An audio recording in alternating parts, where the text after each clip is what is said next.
Matthew 22. Jesus is laying it on the Jews, so to speak. I remember Brother Hoyt Chastain one time when he was preaching in the seminary. He said he wanted to preach to this revival in this church one time, and he said the pastor, before he got started preaching the revival, he said, "Now, brother," he says, "I want you to know that there's some of my church members that drink a little bit. So don't talk about drinking." He said, "And some of my church members play cards and gamble, so we probably shouldn't talk about that." And a few other little things that his church members did that they shouldn't really be doing. Anyway, he went on that. He said, "Well," he said, "I'll tell you what." He said, "There aren't any Jews here, so we'll just get the Jews." We'll just go after them. Anyway, by the way, we got up 8 one-half-hour sections of Brother Hoyt Chastain on video. All of his debate with the Church of Christ are on Discover the Word with Dr. Jim under the photo over the video section. So you can go there and listen to my teacher teach, and he is fantastic. That's all I got to say. You get to watch him. There's all 8 one-half-hour sections of him debating with the Church of Christ representative. You've seen those, haven't you, Brother Bill? Yeah, he's good. Even the Church of Christ guy was good for a Church of Christ guy. Of course, they don't have a leg to stand on. But anyway, he was all right, but he's not up there. You'll hear Dr. Chastain's side of it. Anyway, Matthew 22. Where did we finish off last week? Where did we finish off last week? Matthew 21, didn't we? Matthew 22 and verse number 1. Matthew 22 and verse number 1. 22 and verse number 1. Talking about a wedding feast. Have you ever been to a wedding feast? How many of you were here last Sunday night when I showed the video? You were here? Anyone else? You didn't get to see that, did you, Abe? Or did you see the video? We saw what a wedding feast was there, a Hebrew wedding feast. And basically, they went out, they had a lot of wine, they had a lot of food, and I had a bride over here sitting to the side with all veiled and everything else. And when it got dark and everybody was drunk, the father of the bride, the man went over there, got in his tent, and he went around and he shoved her in there. That's the wedding ceremony. That was it back in those days. But they had a big wedding feast. Now this is the wedding feast. Hello, Brother Ron. They had a big wedding feast. And they would have a wedding feast for a whole week. For a whole week. Remember when Jacob, when he and he wanted to marry Rachel, and guess what happened to him? What happened to him? Old Laban. Laban means what? For you Hebrew scholars, what does Laban mean? What? Whitey. His name means Whitey. Whitey. Yeah. He and in the video that I showed to the class, they have him with real white hair and real light complexion, because that's probably why they called him Whitey, Laban. Okay. Laban had pulled a fast one on Jacob, and since Leah was all out there, all veiled, he couldn't see her. And he was pretty drunk when he got in the tent, and he just went around there and shoved her in the tent. And he wakes up in the morning, and the wife that he has consummated his marriage with is not the one that he worked for. But he went to Laban's house and said, "What have you done to me?" "Well, if you'll finish the wedding week with Leah, I will give you Rachel also if you'll work for me for another 7 years," which he did. Okay? But it was a wedding feast for 1 week. Okay, now that's what we're dealing with here. This is a wedding feast. So they would party and eat and drink for a whole week. When Jesus began his ministry, remember, he began it at Cana of Galilee at a wedding feast. And they ran out of wine, and he turned water into wine, didn't he? He turned water into wine. Well, we have a wedding feast right here in Matthew, the 22nd chapter. And Jesus answered and spoke to them again in parables. Why did Jesus speak in parable?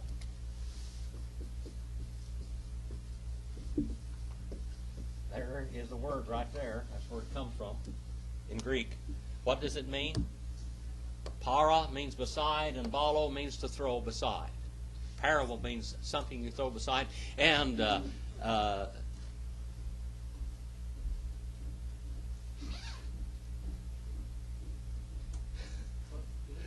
Joanne? Joanne, what is your little... Oh, it's a heavenly story with an earthly meaning. A heavenly story with an earthly meaning. Thank you. A heavenly story with an earthly meaning. That's what it is. Now, the reason why Jesus spoke in parables, for one thing, the parables were cryptic. Word cryptic. The word apocalypse comes from the book of Revelation, apocalypse, which means to take the cover off. All right? To take the cover off. But Jesus hid beautiful spiritual truths from the Jews because they were not worthy of them. And yet the parables would explain to his church that he had called out those spiritual truths. They would be given to them but hidden from the Jews because the Jews were not worthy of those spiritual truths. Jesus, when he started his ministry, he began to call out his church, didn't he? Where? Where did he begin to call out his church? The disciples, Mathetes, were, habitual learners. That's what it means. Where did he begin to call out his church? In Galilee. All right. What does the word church mean?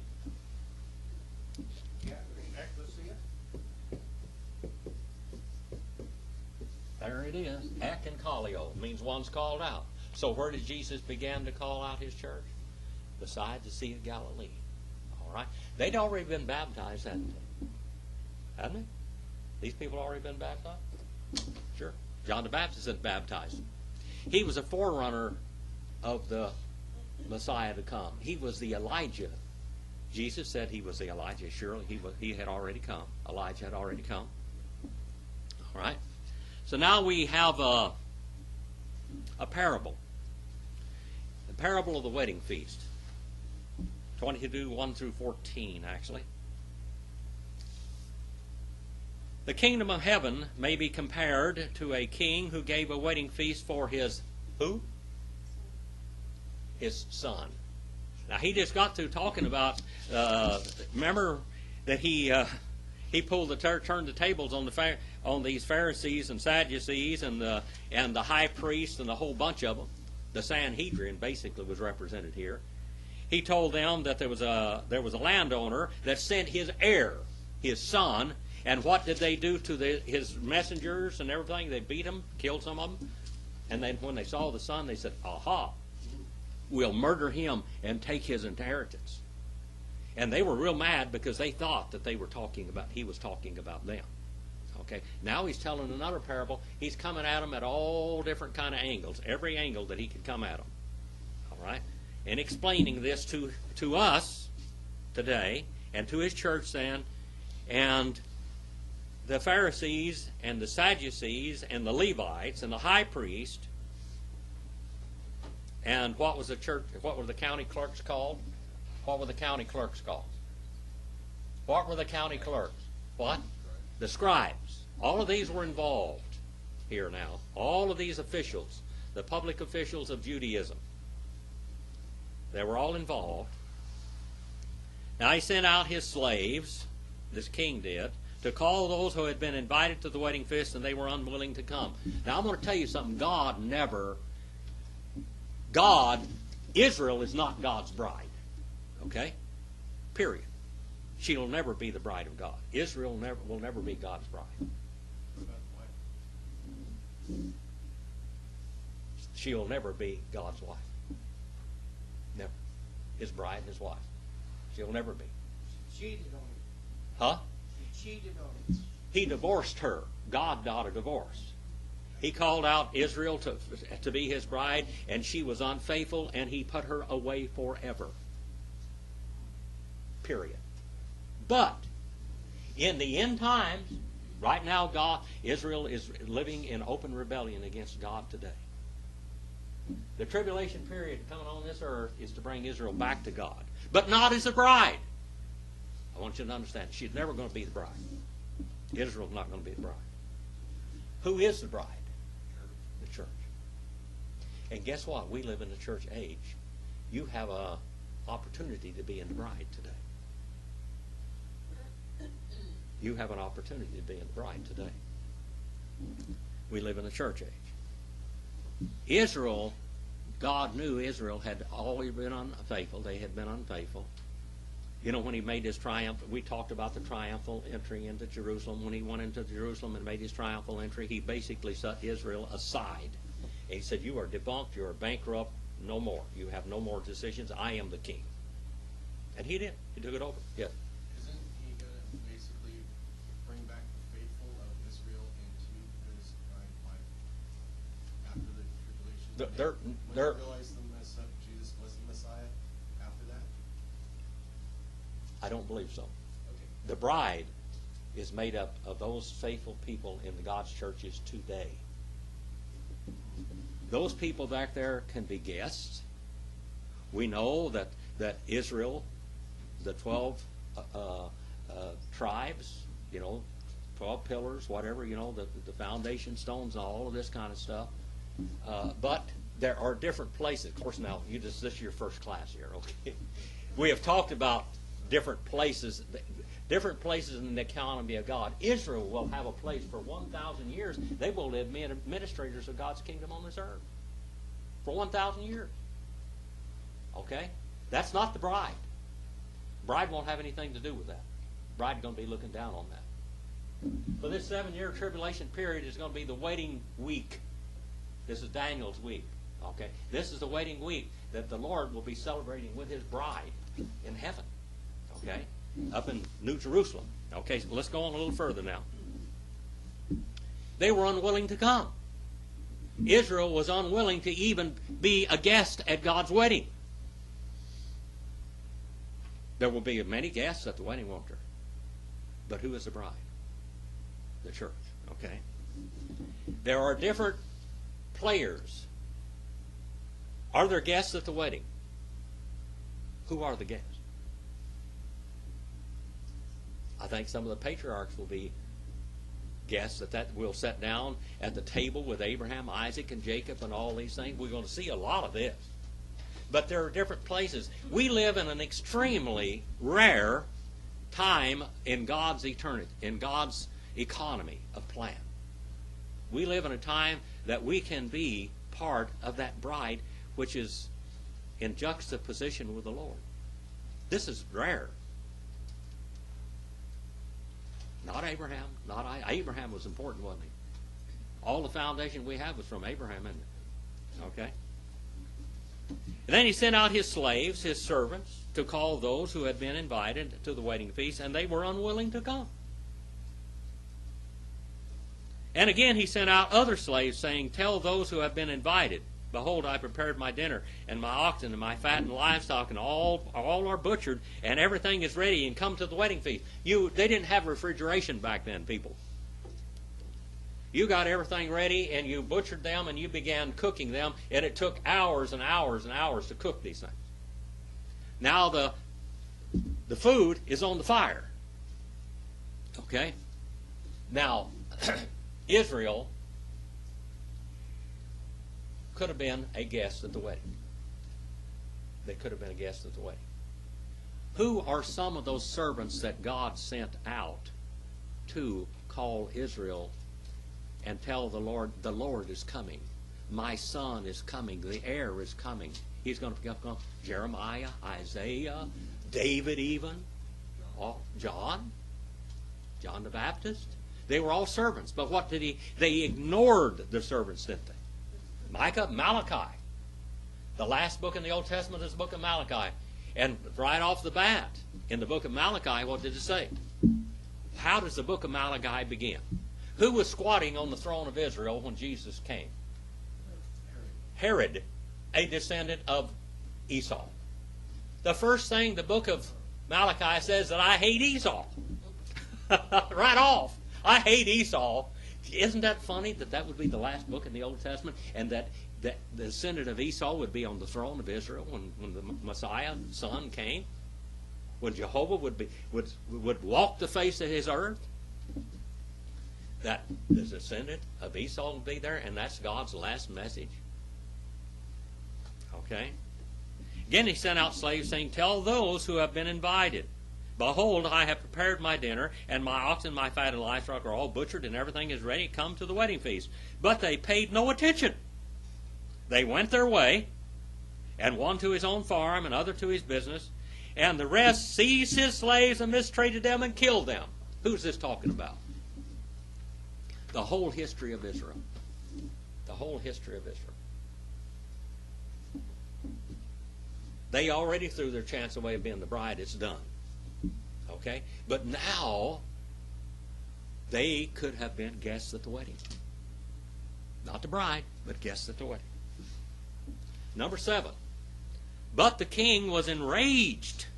Actually, it says the king kept on being mad. He kept on flaring out. In Hebrew, what does it say when you're mad? You remember? Your nose turns red. Your face flares out. Your face turns red. Your face flames out. When Jehovah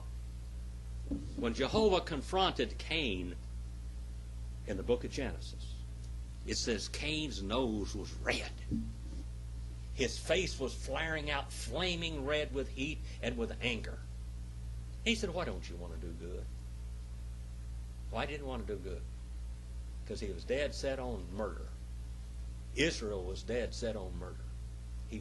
They were dead set on murder.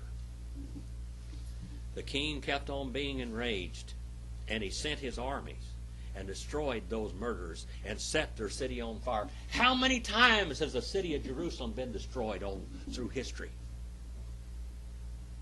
17 times.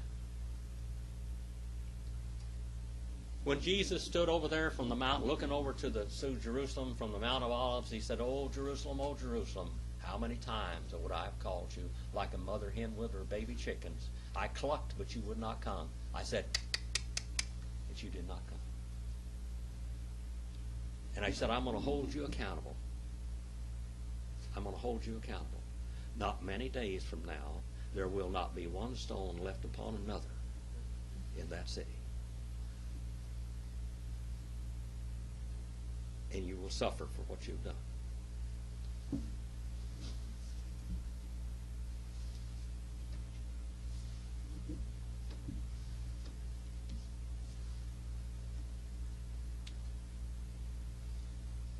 And the rest seized his slaves and mistreated them and murdered them. But the king was enraged, kept on being enraged, and sent his armies and destroyed those murderers. Who did God use to bring Israel to their knees? Huh? The Romans. Think about this for a while. The Romans. He used the Romans to bring Israel to their knees. Okay? There were 2 murderers, 2 assassins in Jesus' disciples. Who were the 2 assassins in his disciples? Who were the assassins? Who was the professional murderers? Who was the mafia in his day? They were called the Sicarii. Okay, the Sicarii. They call them the dagger men. This is where the foundation of Sicily is. From there. They were the zealots. The zealots. They were Simon the zealot, and there was Judas Iscariot. By the way, Iscariot means what? It's Hebrew. It means what? Man from Carioth. That's what it means. Man from Carioth. Iscariot. Man from Carioth. Okay? They were these 2 assassins in there. And, you talk about Masada. There will never be another Masada. Oh, yes, there's going to be another Masada.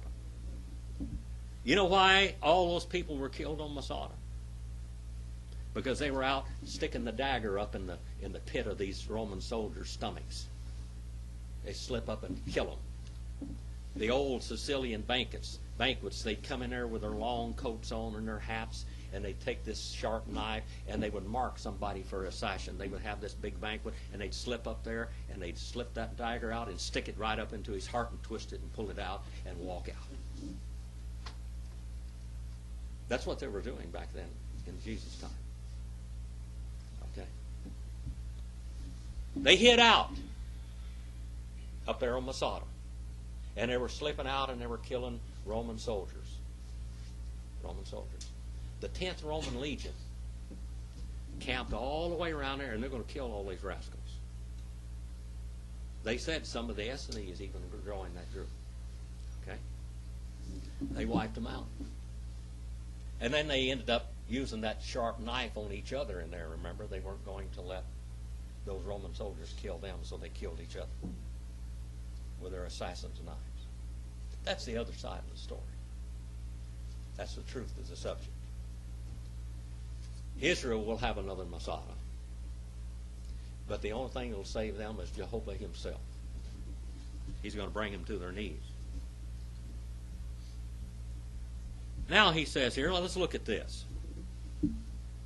Then he said to his slaves, the wedding is ready, but those who were invited were not what? Were not worthy. They didn't weigh down the scales. That's what it literally says. They didn't weigh down the scale. They were not worthy. They didn't weigh down the scale. Go therefore in the main highways, as many as you find there, invite to the wedding feast. All right? And those slaves went out in the streets and gathered together all who had found. I'm going to look at this in Greek real quick.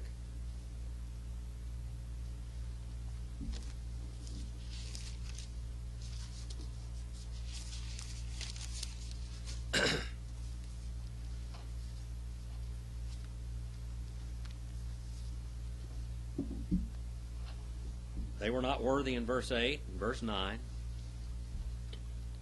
And you go out upon the partings of the ways of the highway, and as many as you find there, you call, that word callio, you call out unto the feast, the wedding feast. And his slaves went out into those streets, and here we have the word synagogue, and assembled all whom they found, both poneros. Look at that word. Prostitutes. Same word for homosexuals. Sexually evil people. Who were some of those? Who were some of those that got called? Mary Magdalene. Some of those. Do you know that there was 2 women that anointed Jesus for his burial? There were 2 different women. One of them was a prostitute. And they told Jesus, oh, you're running around with these prostitutes and heathens and tax collectors. Who's writing this book here that you're reading? A tax collector by the name of Matthew. Matthew. What does Matthew mean? Remember what that means? Matthew. Gift of God, doesn't it? Kind of like the word camel. All right? Camel means what? Gift of God. Camel means gift of God. Gamaliel. The name Gamaliel means gift of God. All right? Both bad and agathos. They were good men. Matthew evidently was probably a pretty good old boy. He was a tax collector, even though you think could there be an honest tax collector now and then? Yes. If there was one over there that wasn't honest, his name was Zacchaeus. Remember him? That was a dishonest tax collector, I'm telling you. They made a statue in one of the towns too. It was commemorating an honest tax collector. Yeah. So there was one that we know. Yeah. Well, Matthew was one. Okay. Yeah, Matthew was an honest tax collector. Agathos means spiritually good. Okay? It's not, what's the other word for, agathos is the Greek word for spiritually good. What is the other word for just good? Kalos. Kalos. What's the good word for good in Hebrew? Tov. Thank you. I knew you'd know that one. Tov. All right. And he and was filled up the wedding chamber with all the ones laying up. You have to realize back then they didn't have tables like we have here. They had little coffee table looking affairs, little short tables, and people would lay on pallets around this table. They'd usually have a big tent. Sometimes they would have a garden like these. We talk about the Spanish style homes. With a home around, they got a big garden out there and everything. That's actually not Spanish style. That's actually Middle East is what it is, with the tile and tile roofs and all that. That's all Middle East stuff. Anyway, sometimes they would have that, but most of the time they would have out here, they would have great big sprawling tents. And underneath those great big sprawling tents, they'd have these 1,000-year-old Persian carpets. I've walked on Persian carpets 2,000 and 3,000 years old. They have over there. And they'd lay on these Persian carpets with the little pillows, and they'd lay up on their elbow like this, and they'd reach out there on the table, and they would take the food off. And they would pass the wine jugs around, and they'd have their wine glasses, wine cups, and whatever. So it said they are laying up to the wedding feast, laying up to it. And the feast is filled with dinner guests. Verse number 11 now. But when the king came to look over the dinner,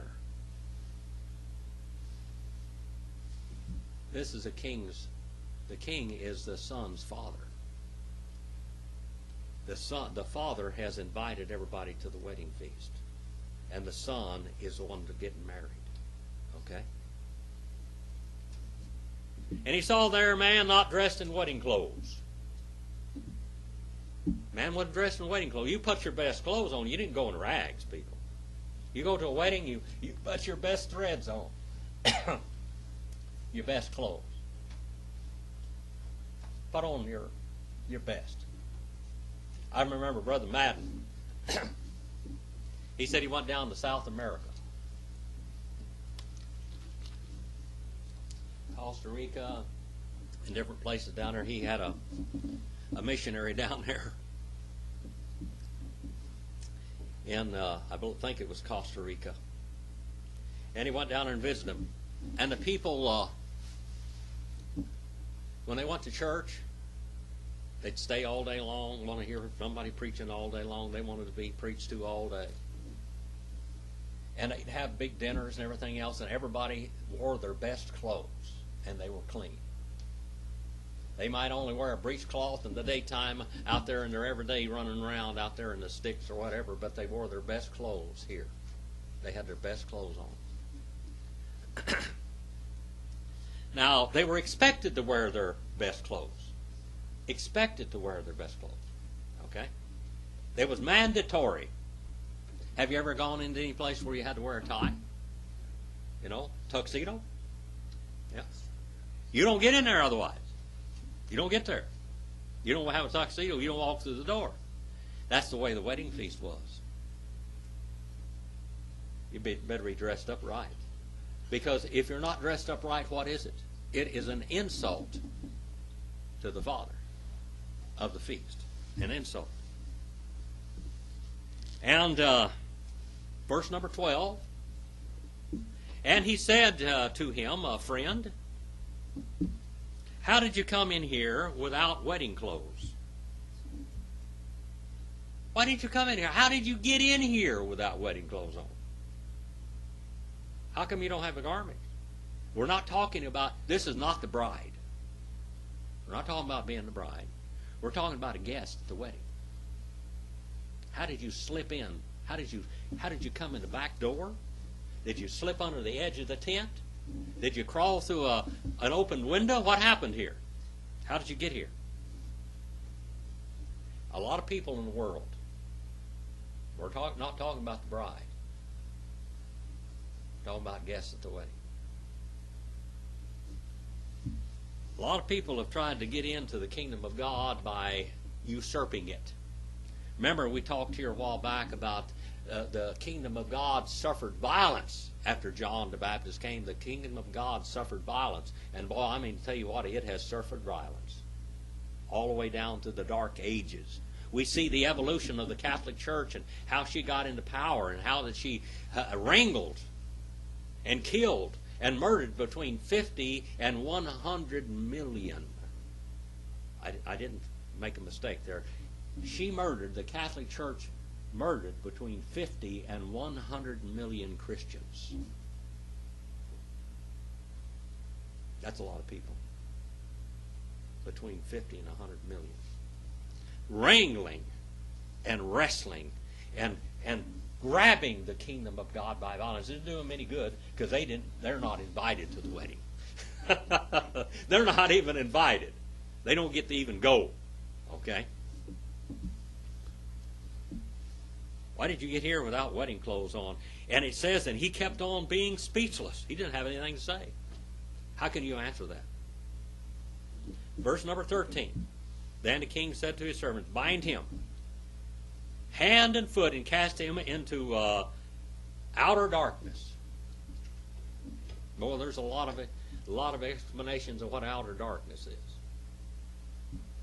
Let me show you a little bit.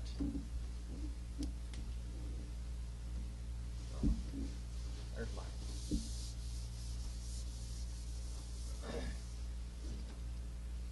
Here is the tent or the garden, whatever you want to call it. It can be a oriental garden or it can be a tent, a sprawling tent, okay?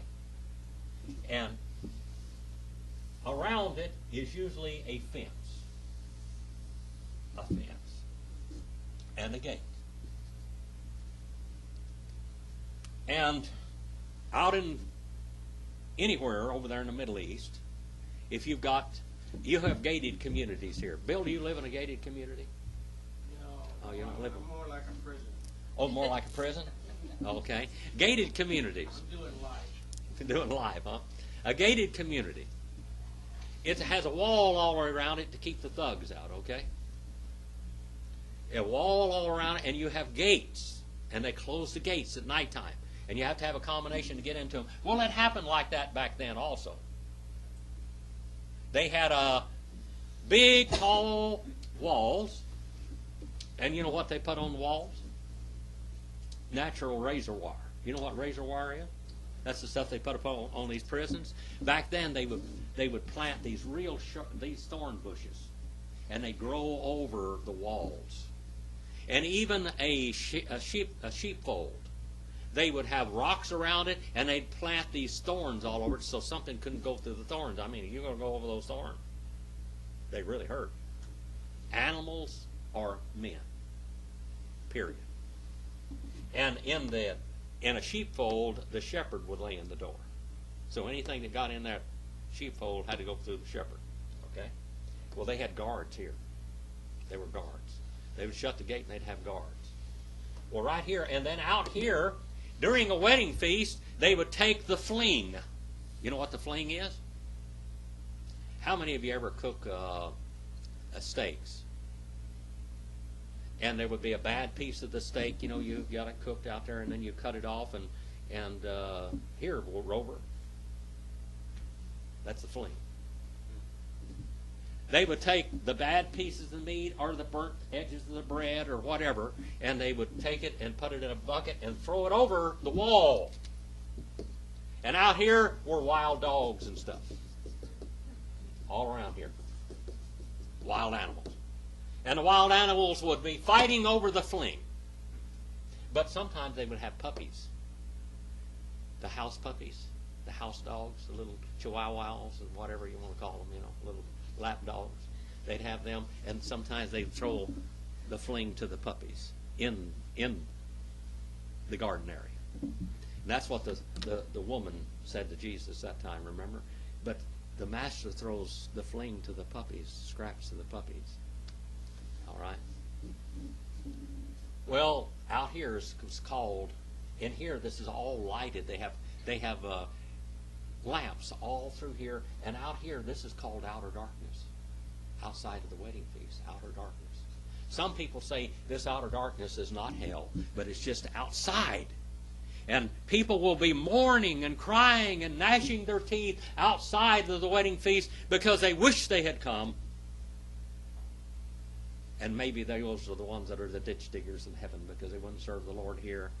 But they were saved, but they just would never follow. Okay? I don't know whether that's true or not. But anyway, there's one of the explanations of what outer darkness is. That's outer darkness right here. It's outside of the wedding feast. Okay? Cast him into outer darkness, in that place there shall be weeping and gnashing of teeth. And out here, by the way, there's dog fights over the fleeing, over the scraps. And there is weeping and crying and bawling and squalling. Right out here. Weeping and gnashing of teeth. Verse number 14, for many are called, but few are chosen.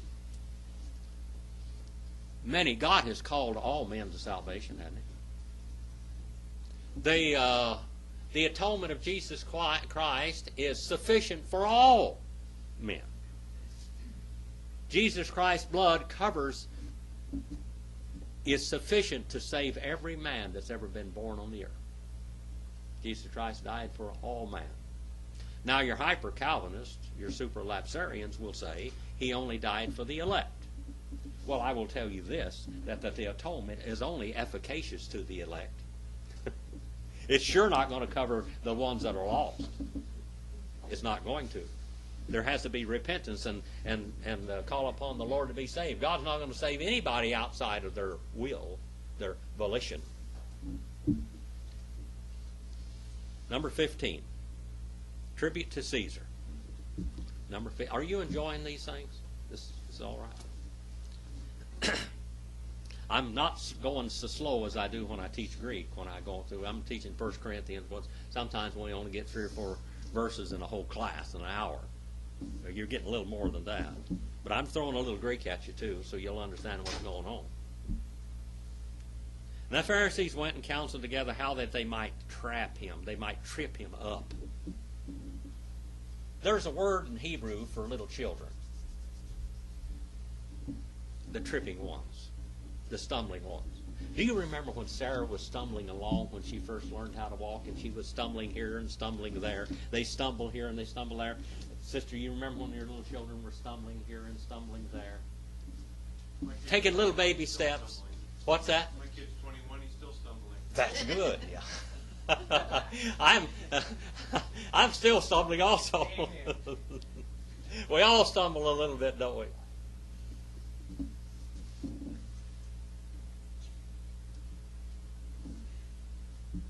Stumbling, the tripping ones. How that they might trap, God calls him to stumble, how they might trip him. They might snare him, snare his foot in what he had said. Verse number 16, and they sent their disciples. These are the rats, the disciples of the rats. You know, the devil has disciples too, doesn't he? These are the devil's disciples right here. These are the devil's disciples. And he sent the devil's disciples to him along with the Herodians, saying, Teacher, didaskale. Now, this is what we call flattery. When you go to some used car lot and they start telling you how beautiful your ugly wife is and those mean kids, how wonderful they are, and how nice you look, and everything else. Yeah. They're coming on flattering him now. They're flattering Jesus. Oh, teacher, we know that you are truthful. If they did, why didn't they follow him? And teach the way of God in truth. And defer to no one from one. You are not partial to anyone. Tell us, therefore, what do you think? It is lawful to give a poll tax, a head tax, that's for a tax for each person, to Caesar or not. But Jesus perceived their, look at that word.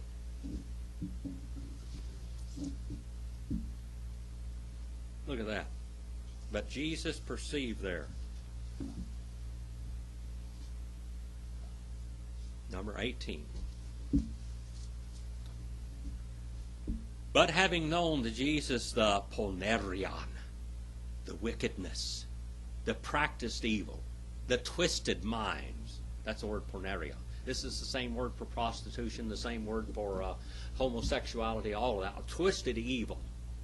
Okay? Of them, and he said to them, why do you tempt me, you hypocrite? You hypocrites. Why do you tempt me, you hypocrites? What's a hypocrite? What? Actor. An actor is a hypocrite. I'll never forget Brother Madden. He was my buddy. We went all over the world together. Brother Madden's father-in-law came out and Brother Madden he was a pastor of the church in Anaheim, California. And down in that area is where they have a lot of movie stars. Well, anyway, his father-in-law was a great fan of John Wayne. And he wanted to go see where John Wayne's house was and all this kind of stuff, and where his boat was and all that kind of stuff. Brother Madden, in his funny ways, he just straight funny. He would say the most profound things. He said, what do you want to go look at that old hypocrite for? All he does is stand up in front of a camera and lie and tell you he's somebody he isn't. Like that. Old hypocrite. An actor is a hypocrite. An actor is trying to convince you that they're somebody else. Some of them are pretty good. There are religious hypocrites. In Jesus' day, that's the ones he's talking to right now. These are the religious actors. They're acting religious, and these are the disciples. These are the habitual learners of the devil. These are the old devil's disciples right here. The devil's disciples. Why are you testing me, you actors? Show me the coin used for the poll tax. And they brought out a denarius. All right? They brought out a denarius. A day's wages. Whatever you want to call it. And he said to them, whose likeness and the inscription is on this coin? And they said to him, well, it's Caesar. Then he said to them, then render to Caesar the things that are Caesar's, and to God the things that are God's. Boy, that was quite people have used this saying from now on. And hearing this, they marveled, and they just left him and went away. They said, well, we're whipped. The devil's disciples didn't make it. The devil's crowd couldn't reach him. Verse number 23 now, the resurrection question. Now this is another joke. This is an old joke. There are old jokes that have gone through generation to generation to generation. Old jokes. Things that you hear from generation to generation. And this is one of them right here. This joke had been around for 300 or 400 years. Had been making its circles. Now the Sadducees. I used to have a church member who used to call these the Sadducees. Okay, these Sadducees. What were the Sadducees? What sect were the Sadducees? They were like the modern Jews today. Did you know that? Most of the modern Jews are Sadducees today. Sadducees. Sad-you-see. Because they don't believe in a resurrection. Sad-you-see. They don't believe in angels. They don't believe in spirits. They don't believe in eternal life. Sad-you-see. They don't believe there's anything after this life. Sad-you-see. Okay? They don't believe in anything miraculous. They don't believe in God as a real being. It's just an idea. And they're religious because they know that society needs rules. Basically, that's an atheist. That's right. They are basically religious atheists because they are religious. Okay? They are religious. These Sadducees. Okay? Saying, teacher, Moses said, if a man dies having no children, that his brother, as next to his kin, shall marry his wife and raise up an offspring to his brother. Now we know that because Jesus was a product of that, wasn't he? We studied that in the book of Genesis here, I think we did, a few years ago. Perez, remember? Perez is in the lineage of Jesus. Remember the girl that married one of Judah's sons? Tamar. Tamar means what? What? It means like a palm tree. A big, beautiful, it means erect, tall, and statuesque. That's what her name means. Well, anyway, Judah had a couple of bad boys. Bad boys.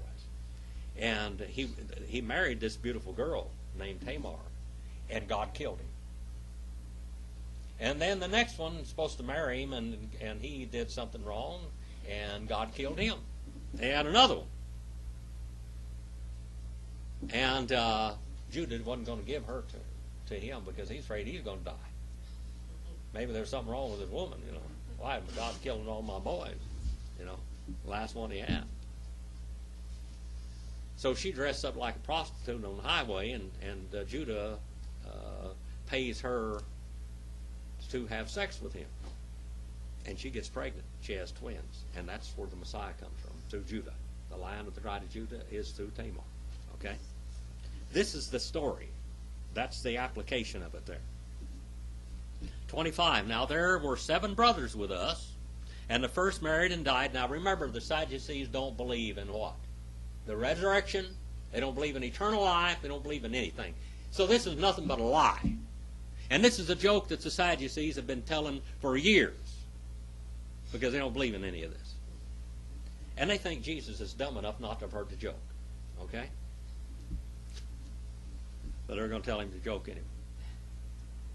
Having no offspring, left his wife to his brother, and so also the second and third, and down to the 7th.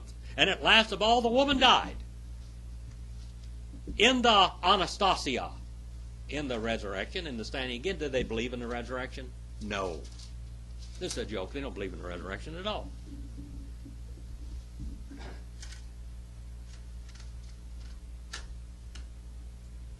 That old machine over the other day, that was the only thing that worked. Had to retape the class off of that thing. So finally, the woman died.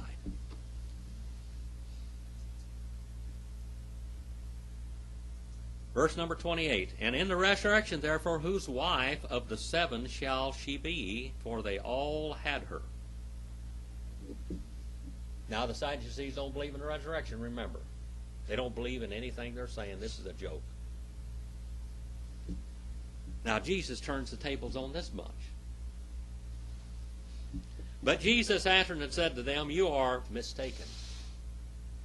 You are mistaken. Not understanding the Scriptures or the what? The power and the might of God. They didn't even believe in God. They didn't understand the Scripture. They used the Bible. They used it for rules. Thou shalt not commit adultery. Thou shalt not covet. Thou shalt not do this. Thou shalt not do that. It was just rules to them. It was just law and order to them. And over in Israel today, this is basically what you got. Is a bunch of people that don't believe in God, that just have a law and order, but they believe that God instructed them however they got the Bible. Supposedly God instructed them by Moses and whatever, that they're going to lead the world in righteousness. They got the right rules. Verse number 30, for in the resurrection they neither marry nor are given in marriage, but as the angels in heaven. As an angel in heaven. Did angels in heaven marry? No, they weren't supposed to. If, indeed, Genesis 6 and the 6th chapter says, Benaha Elohim, where it says the sons of God, if those are actually angels that married women, then they were fallen angels that married women. They weren't the ones in heaven. Okay? So regardless, whether in Genesis, the 6th chapter, where there were fallen angels that did marry women and raise this race of monstrosities, which were the Nephilim, which evidently were the Goliath and all of that bunch. There's a whole bunch of evidence in that in the Old Testament. But they were the ones in heaven, the ones that were obeying God, they don't marry. They don't have to be married. You don't have to make any more angels. If God wanted more angels, He'd make them. He'd create some. You don't have to have angels. Besides, all the angels are what? In gender. Masculine. There aren't any girl angels. No girl angels, Bill. No girls to be mean to up there, Joanne. No. But regarding the resurrection of the dead, have you not read that which is spoken of to you by God, saying, I am the God of Abraham, and the God of Isaac, and the God of Jacob? God is not the God of the dead people, but of the living ones. Is Abraham, Isaac, and Jacob, are they soul sleeping today? What's going on with them? According to the Seventh-day Adventists and the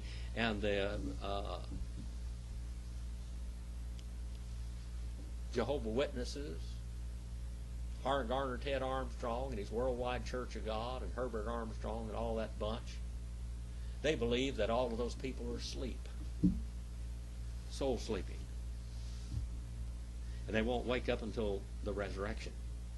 And if you're not a good guy, you won't wake up at all. You're just going to keep on sleeping.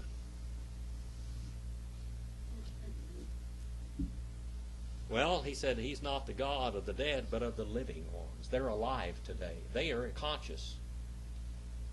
When our heart beats the last beat and our lungs breathe the last breath in this world, we don't go unconscious. We go to be either with God or in a place called Hades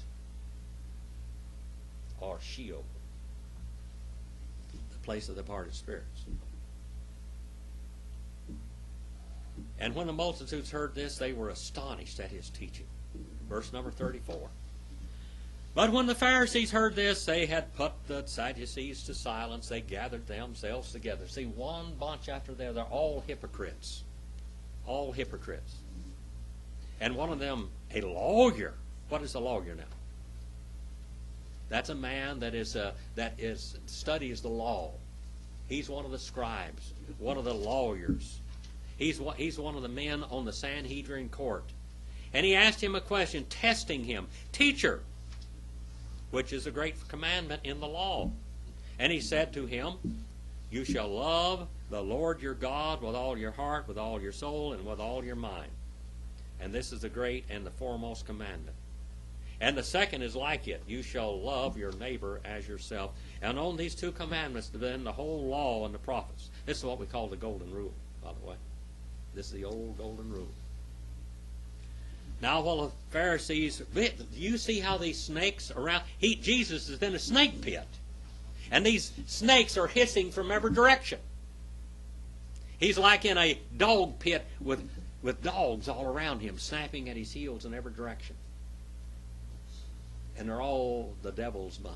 They're all the devil's disciples. They were gathered together, and Jesus asked them a question. What do you think about the Christ, the Messiah? Did they know when the Messiah was supposed to have been born? How do we know that for sure? When the Magi came to Jesus, or came seeking Jesus, they went to Jerusalem and they went to Herod, didn't they? And what did he say? Where's the Messiah supposed to be born? And what did they say? In Bethlehem. So what did he end up doing? He ended up killing at least 50 babies. At least 50 babies in Bethlehem. But Jesus got away. What did he say about the Christ, whose son is he? And they said, now David's son. And he said to them, how does David in the Spirit call him Lord, saying, the Lord said to my Lord, set thou on my right hand until I put my enemies under your feet. And if David then calls him Lord, how is he his son? And no one was able to answer him a word, nor did anyone dare from that day on to ask him another question. That's the 22nd chapter of Matthew. Thank you for your attention. What was the answer to that last one? We have God the Father and we have God the Son. And God the Father calls God the Son Jehovah. And he says, wait here until your enemies become your footstool. That's in the book of Revelation, isn't it? What a story. All right. God bless you. Brother Bill.